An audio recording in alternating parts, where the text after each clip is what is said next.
जब कोई पूछता है आयुर्विज्ञान का जनक कौन था, तो ज्यादातर लोगों के दिमाग में एक ही नाम आता है। पर क्या ये जवाब इतना सीधा है जितना हमें लगता है?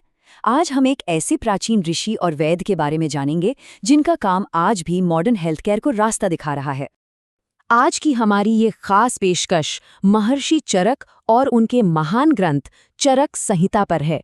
देखिए, ये सिर्फ एक किताब नहीं है, ये तो सेहत और जिंदगी जीने का एक पूरा फलसफा है जो हजारों साल पहले लिखा गया था।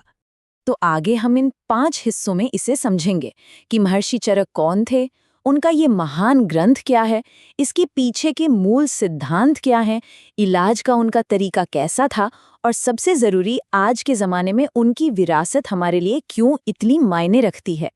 तो चलिए शुरू करते हैं। सबसे पहले उस शख्स को जानते हैं जिन्होंने आयुर्वेद को एक नई दिशा दी। सवाल ये है कि आखिर महर्षि चरक थे कौन? देखिए, चरक नाम का मतलब ही है घूमने वाला या भ्रमण करने वाला।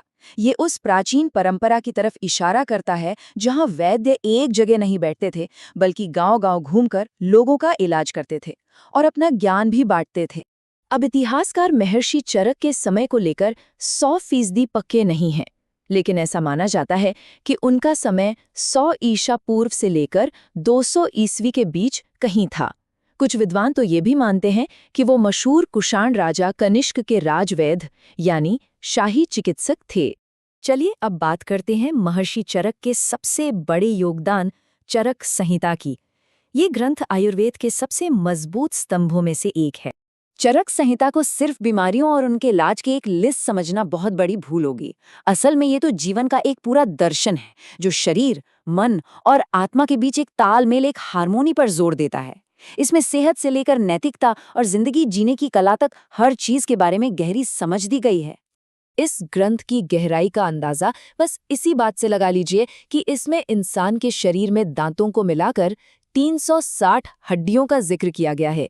सोचिए, ये उस जमाने में शरीर रचना विज्ञान की कितनी डिटेल्ड स्टडी को दिखाता है। तो ये चरक संहिता आखिर किस दर्शन पर आधारित है? चलिए इसके कुछ मूल सिद्धांतों को समझते हैं जो असल में आयुर्वेद की नींव हैं। इसका सबसे जरूरी सिद्धांत है त्रिदोष। इसका सीधा सा मतलब है कि हमारा स्वास्थ्य 3 मूल ऊर्जाओं या दोषों के बैलेंस पर टिका है।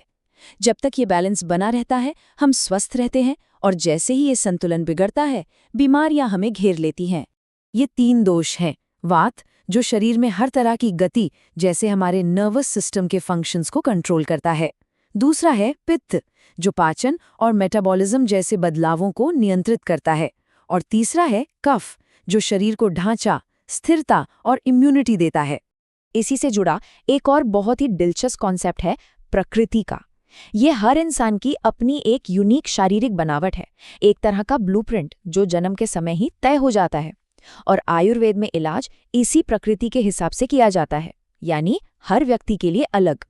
तो चलिए अब थ्योरी से आगे बढ़कर देखते हैं कि इन दार्शनिक सिद्धांतों को असल में बीमारियों को समझने और उनके इलाज के लिए कैसे इस्तेमाल किया जाता था।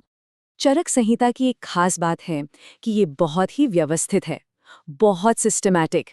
इसका एक पूरा सेक्शन है चिकित्सा स्थान, जो सिर्फ इलाज को समर्पित है। इसमें बुखार के इलाज से लेकर दर्द के मैनेजमेंट और यहाँ तक कि डायबिटीज जैसी बीमारियों तक हर चीज को अलग अलग चैप्टर में समझाया गया है। और हाँ, चरक के मुताबिक कामयाब इलाज सिर्फ सही दवा पर निर्भर नहीं करता। इसके 4 स्तंभ हैं। 1 काबिल डॉक्टर, सही दवा, देखभाल करने वाला एक अटेंडेंट और खुद मरीज जिसका सहयोग बहुत जरूरी है। जब ये चारों मिलकर काम करते हैं तभी सही मायने में हीलिंग होती है। अब हम आखिरी और शायद सबसे जरूरी सवाल पर आते हैं। हजारों साल पुराना ये ज्ञान आज इस मॉडर्न दुनिया में हमारे लिए क्या मायने रखता है? प्रकृति की जो अवधारणा है, यानी हर इंसान के लिए एक अलग इलाज का नजरिया, ये बिल्कुल वही चीज है जिसे आज की मेडिकल साइंस पर्सनलाइज्ड मेडिसिन कहती है। ये सोच कि एक ही दवा सब पर काम नहीं कर सकती, हजारों साल पुरानी है। ठीक इसी तरह चरक संहिता में दिनचर्या यानी डेली रूटीन और ऋतुचर्या यानी मौसम के हिसाब से रूटीन पर बहुत जोर दिया गया है। ये आज की लाइफस्टाइल मेडिसिन और क्रोनोबायोलॉजी के सिद्धांतों से सीधा सीधा मेल खाता है, जो हमारी बॉडी क्लॉक के महत्व को समझाती है। और ये तो शायद सबसे हैरान करने वाली बात है कि चरक ने पूरे समुदाय में फैलने वाली बीमारियों का भी जिक्र किया। उन्होंने हवा, पानी और माहौल के खराब होने से फैलने वाली महामारियों की बात की, जो आज की एपिडेमियोलॉजी और पब्लिक हेल्थ की बिल्कुल नींव है। वैज्ञानिक सिद्धांतों के अलावा चरक ने चिकित्सा के नैतिक पहलू पर भी बहुत ध्यान दिया। उनका ये कहना कि एक डॉक्टर को मरीज के प्रति दोस्ती और दया का भाव रखना चाहिए, ये एक ऐसी सच्चाई है जो आज भी हर मेडिकल स्टूडेंट को सिखाई जाती है। तो जैसा हमने देखा, चरक संहिता सिर्फ एक पुराना ग्रंथ नहीं, बल्कि ज्ञान का एक ऐसा खजाना है जो आज भी उतना ही प्रासंगिक है। और ये हमें एक अहम सवाल के साथ छोड़ जाता है।